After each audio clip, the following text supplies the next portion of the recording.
God bless you. God bless you. God bless you. Been a little while again, but one thing about me, I trust to not just get on just to be getting on, just to be saying something, just to make it a habit.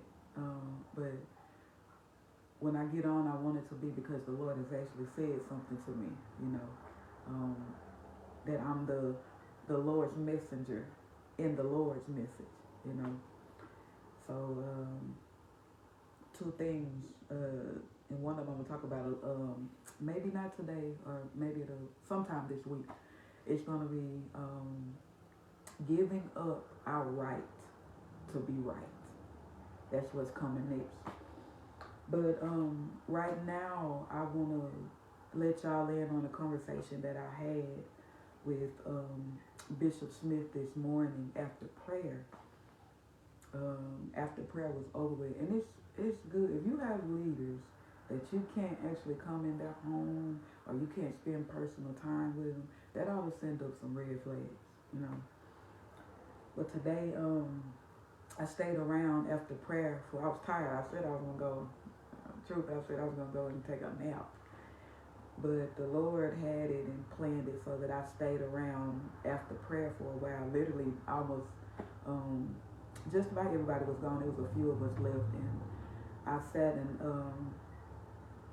I was listening to Bishop talking. He said something to me, and it was like the Lord said, "Listen to me. I'm talking." And anytime someone is talking, we ought to have our ears open. Our scripture should be going through our mind, and we should be saying, "Lord, what are you saying to me through them?" Never listening for the person, but hearing what the Lord is saying through that person. And it was like the Lord said, "Listen to me. This is me. I'm talking to you, and I want to tell you something." And so I was standing there, and Bishop was talking, and he turned towards me, and he said, it's important that we do good to people as much as possible. And so I'm listening. It's a strange conversation. I'm like, where did this come from where we was talking? But it was almost like the Lord just shifted the conversation because he wanted to get that thing said. And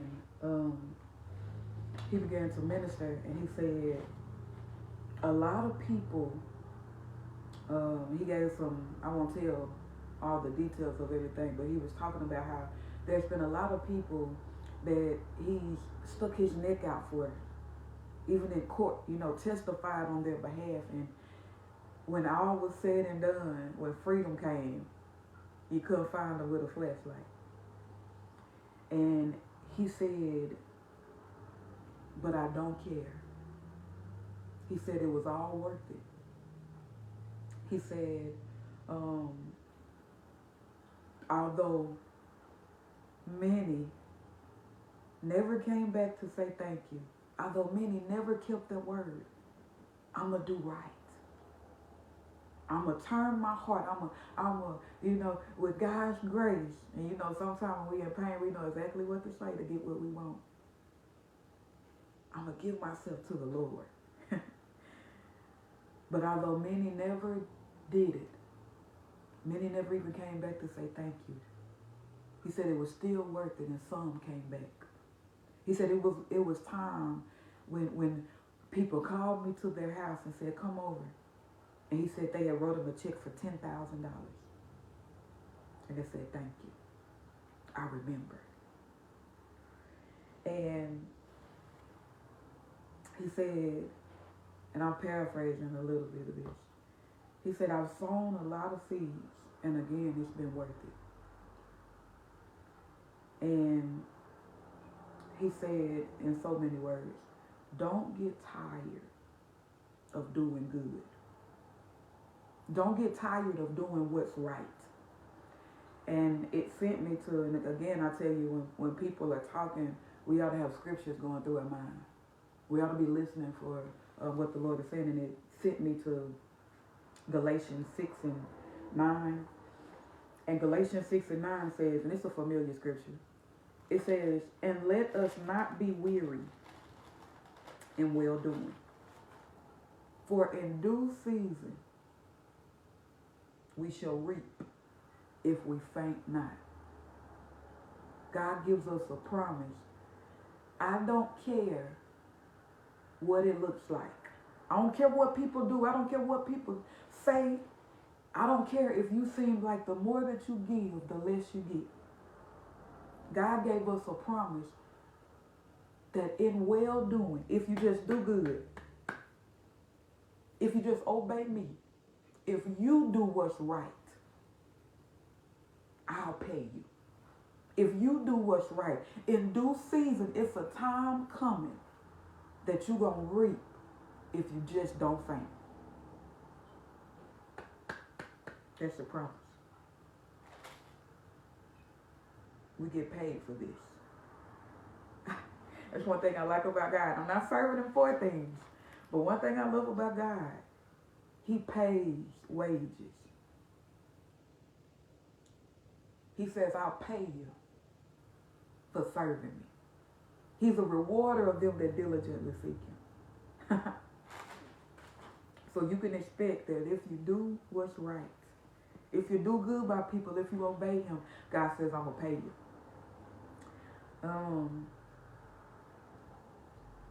And this was one of the other things that he said.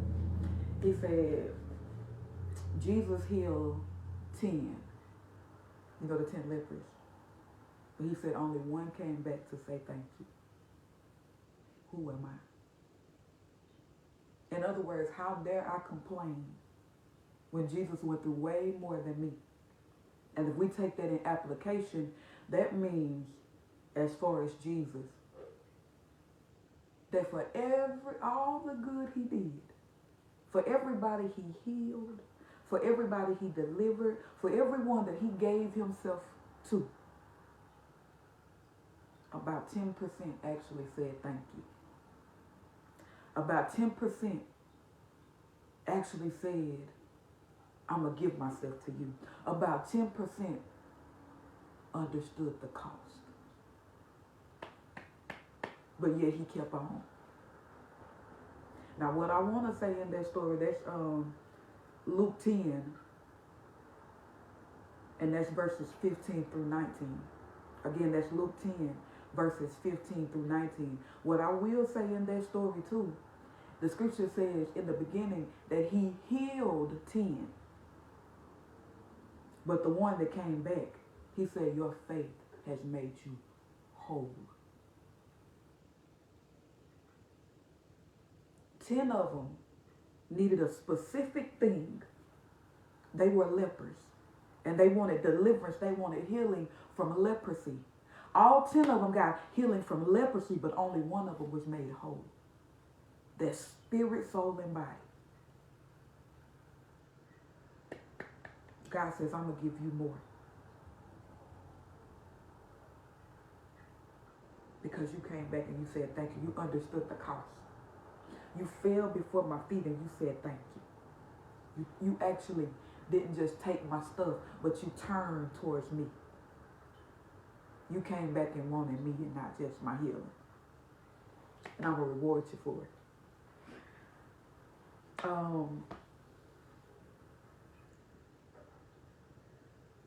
He said, just do good. And then that reminded me of Micah 6 and 8. Let's turn to that. Micah 6 and 8.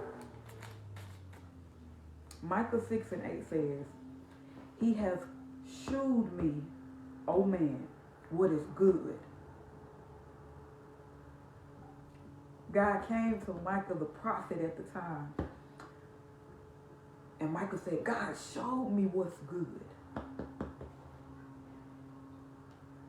And what does the Lord require of thee? But what? To do justly.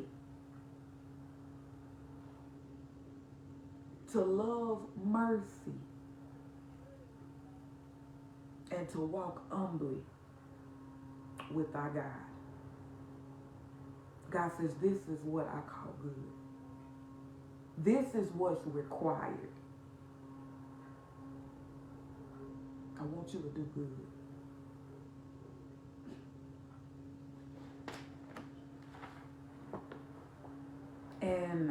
after that conversation, I came back to my house and I was talking to one of my big sisters.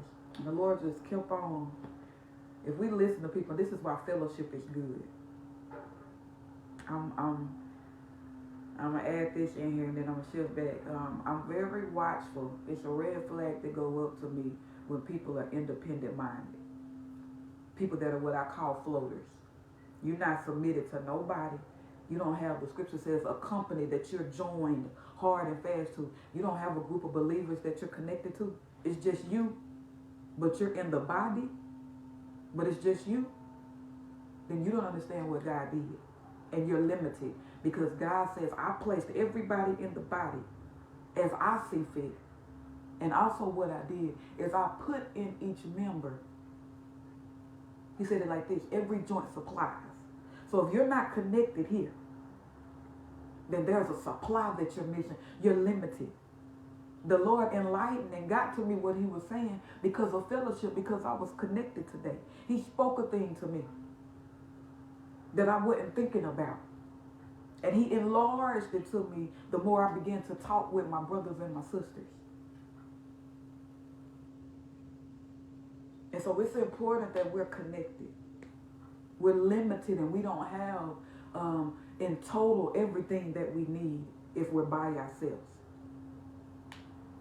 Back to it. And so I was talking to one of my sisters about obeying God and doing good some more. And just operating righteously, doing the right thing the right way. Just do good. And she said that a preacher was ministering to her one day, and this is what he said. He said, he asked her a question. She said, what are your motives? And that hit me. She said, what's the motive behind what you're doing? Am I praying for people? Am I doing good? Because I'm hoping that the Lord will save their soul so they'll get off of me. Is the motive behind what I'm doing so that, bless you, brother, so that it'll make my life easier. Lord, if you deliver them, I won't have to deal with them so much. I'm tired of fooling with these people and dealing with this same situation over and over. If you deliver them, I'll be delivered. So I'm praying earnestly for you that the Lord will save you so I'll be saved. Is that the motive? Is it a selfish motive? Or is it because I'm concerned with their soul?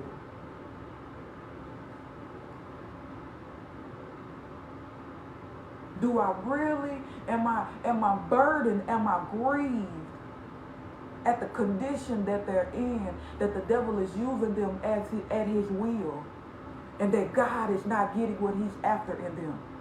That God invested his son in them so that his son can be seen, and that's not happening, and I'm burdened by that because the Lord wants more, and the Lord's not getting out of your life what I know he wants to get, and I'm concerned with that. Is that my motive? Because if that's the motive, love overlooks. Love thinketh the best. I'm so concerned with your soul that I don't care that you're not coming back to say thank you. I don't care that you're fighting against the very one that's going to God praying for you.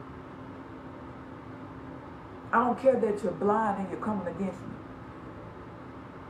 I don't care that the Lord is using you as a tool to give me what we call soul therapy. I don't care that the Lord is using you as a tool to teach me how to fight and be a good soldier in warfare. Because I'm learning as the Lord is using me to minister to you. I'm learning how to fight a good warfare. The Lord is tweaking me and adjusting me in this situation. The Lord is showing me, don't say it like that. Be quiet right now. I'm growing. And if the heart is concerned about the soul, if the heart is concerned about doing good, the will of God, the requirement for us, then what I'm going through, it don't matter. That's just a distraction. But I'm a soldier and I have a charge. I have orders, and my orders is to come in and fulfill this mission. And this mission is a soul.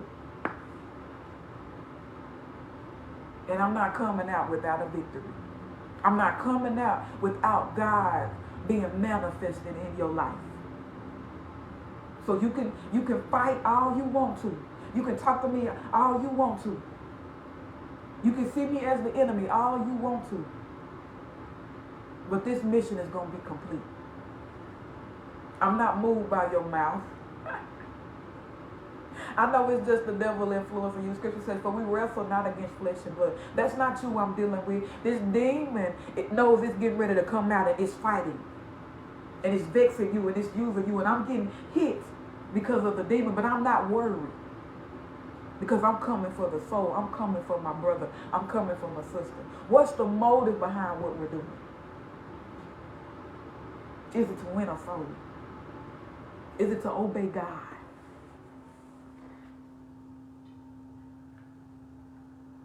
And when our motive isn't right, it hinders how God gets to use us.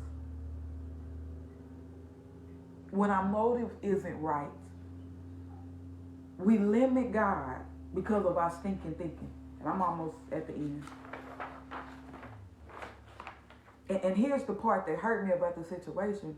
As my sister was talking, I was thinking, God is the one that get the short end of the stick when we allow the demon to win in a situation. When we allow what people say or what people do to get us off course, to distract us from the soul, to distract us from the orders, to distract us from doing good. God says, just do good. I got you. Be concerned about the soul. Don't worry about the distractions. Don't worry about their mouth. Don't worry about that demon trying to act up in them. Because it knows it's getting ready to come out. Or because they know. Because some of us full of them. And this reminded me,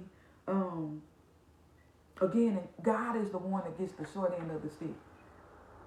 We disobey God and won't follow his commands because of people and demons. It's not right. We let the actions, people's actions dictate how we treat God. And I was thinking the other day, I was talking to one of my little brothers. I said, don't you stop serving God. Don't you shift the course. Don't you abort the mission. Don't you stop being concerned about the soul. Don't you stop. Because they didn't save you. They didn't save you. They're not the ones that when you was lost,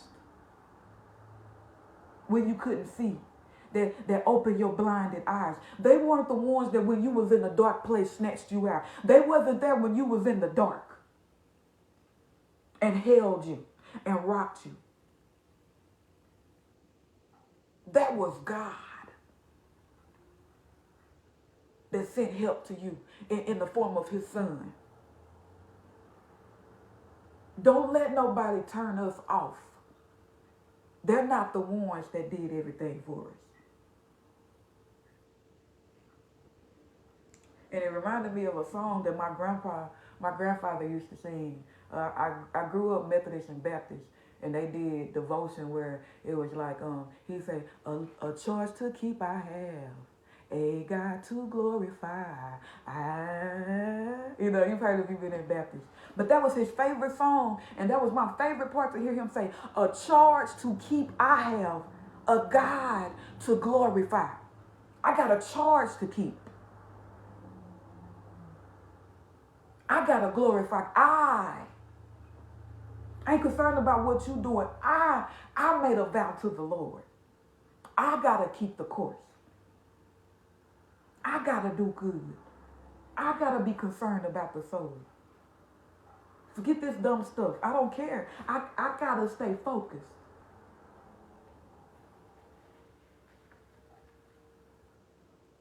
God is concerned about souls, and so am I. My last thing. May our love for God be greater. And we die to ourselves. Because the problem isn't demons. The problem isn't people. The problem is we haven't died to ourselves. We care about our feelings too much. And that's why I can't stand this new teaching and stuff. And we even have to watch that. It's shifting in even into Christianity. Take care of yourself. Self is the reason why I'm in this situation now. Concerned about my mind, my will, and emotions. Concerned about how I feel about the situation and not God. Now, self needs to die. We need to die to the self-life. And if we get out of ourselves and we focus and put our mind on things above and we get to the mission, God can do more things in our life.